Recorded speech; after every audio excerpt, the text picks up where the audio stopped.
asonda PDF na paw se phanga suddenly moi thena re jo kamna rakune taw de moi taru si hai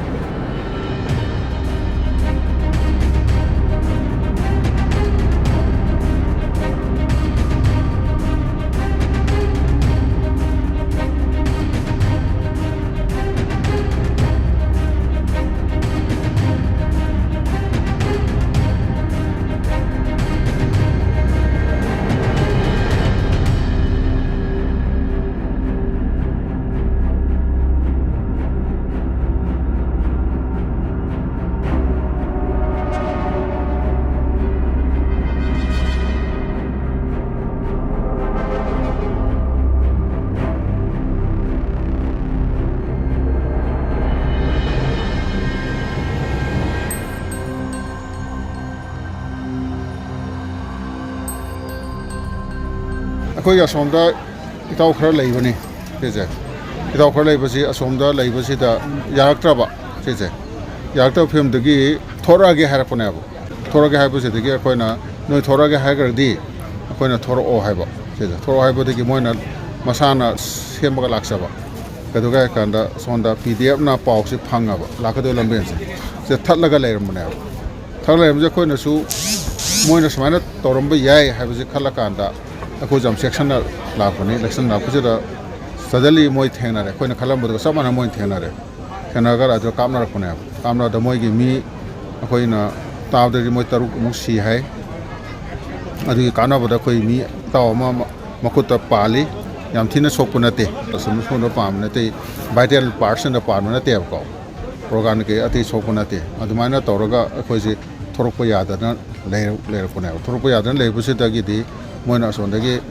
ꯊꯣꯔꯛꯅꯕꯒꯤꯗꯃꯛꯇ ꯁꯦꯝꯕꯤꯔꯛꯑꯣ ꯍꯥꯏꯕꯗ ꯑꯩꯈꯣꯏꯅ ꯑꯩꯈꯣꯏꯒꯤ ꯏꯇꯥꯎꯁꯤꯡꯁꯨ ꯌꯥꯎꯅ ꯆꯠꯂꯦ ꯑꯗꯩ ꯄꯨꯂꯤꯁꯁꯤꯡ ꯌꯥꯎꯔ ꯆꯠꯂꯦ ꯑꯗꯩ ꯑꯁꯣꯝꯗ ꯂꯩꯕ ꯕꯣꯔꯗꯔ ꯂꯩꯕ ꯋꯥꯔꯤ ꯇꯧꯅꯔꯀꯥꯟꯗ ꯑꯗꯨꯃꯥꯏꯅ ꯃꯣꯏꯅ ꯁꯦꯞ ꯄꯦꯁꯦꯖ ꯑꯃ ꯊꯣꯔꯛꯑꯣꯅ ꯍꯥꯏꯅꯔꯀꯥꯟꯗ ꯊꯣꯔꯛꯈꯤꯕ ꯀꯔꯤꯝ ꯆꯠꯇ꯭ꯔꯤ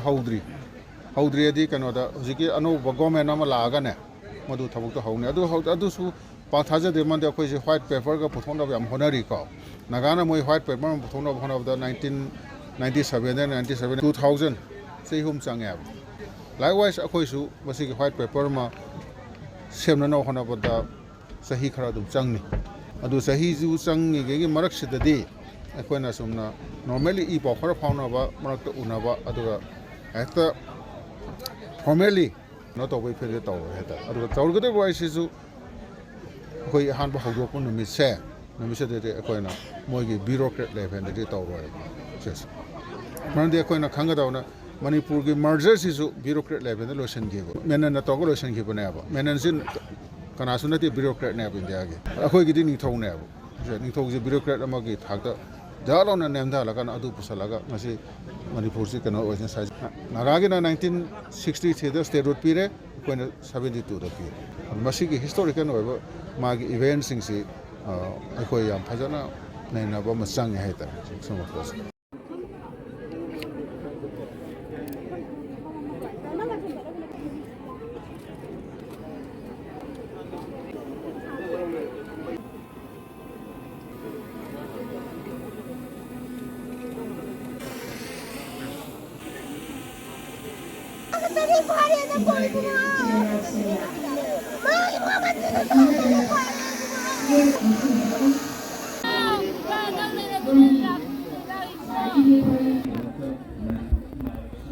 ꯑꯍꯨꯝ ꯐꯥꯈꯤꯕ ꯃꯇꯥꯡꯁꯦ ꯑꯩꯈꯣꯏ ꯑꯥꯗ IBꯗꯁꯨ ꯆꯠꯂꯦ ꯑꯗꯨ ꯐꯥꯔꯤꯕ ꯄꯣꯠꯁꯦ IBꯅ ꯐꯥꯕꯁꯨ ꯅꯠꯇꯦ ꯑꯇꯣꯞꯄ ꯑꯦꯖꯦꯟꯁꯤ ꯑꯃꯅ ꯐꯥꯕꯅꯤ ꯇꯥꯡ 12ꯗ ꯐꯥꯔꯦ 35ꯗ ꯑꯩꯈꯣꯏ ꯗꯤꯜꯂꯤ ꯆꯠꯂꯒ NIAꯁꯤ ꯎꯅꯒꯦ ꯍꯥꯏ ꯀꯥꯟꯗ ꯍꯧꯖꯤꯛꯇꯤ ꯃꯣꯏꯅ ꯎꯅꯕꯁꯤ ꯅꯨꯡꯉꯥꯏꯈꯤꯔꯣꯏ ꯃꯥꯔꯆꯀꯤ ꯇꯥꯡ 6ꯁꯤꯗ ꯃꯣꯏ ꯀꯣꯔꯠ ꯄ꯭ꯔꯣꯗꯛꯁꯟ ꯇꯥꯏ ꯀꯣꯔꯠꯇ ꯎꯅꯕꯤꯌꯨ ꯍꯥꯏ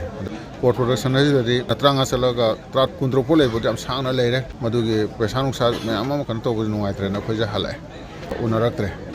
ꯑꯗꯨꯒꯤ ꯐꯤꯕꯝꯅꯤ ꯑꯗꯨꯒ ꯑꯩꯈꯣꯏꯅ ꯋꯥꯔꯤ ꯁꯥꯟꯅꯀꯥꯟꯗ ꯍꯧꯖꯤꯛ ꯍꯦꯛꯇ ꯃꯣꯏ ꯏꯟꯚꯦꯁꯇꯤꯒꯦꯁꯟ ꯂꯣꯏꯗ꯭ꯔꯤ ꯑꯗꯨꯅ ꯏꯟꯚꯦꯁꯇꯤꯒꯦꯁꯟꯁꯦ ꯂꯣꯏꯗ꯭ꯔꯤꯕꯅꯤꯅ ꯑꯩꯈꯣꯏꯅ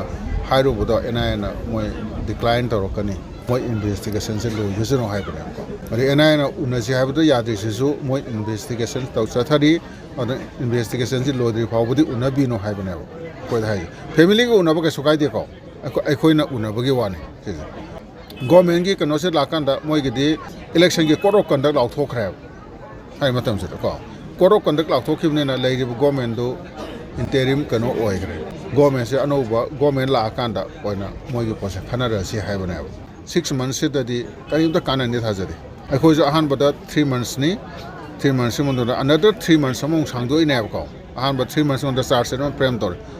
charge se thagataba yade thahum je mondo ko hagatradi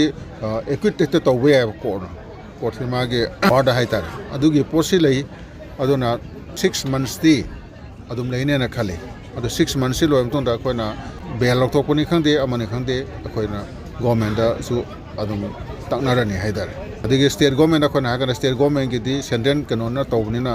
state na kanda power leite ana haire ko adugi film se lei aduna koina khamda di usiki no government lakpa adige moye thatro ki matam che loga de koina bel se dum da yada ga ji supreme court lo na sat pa na khoi lai nari haidar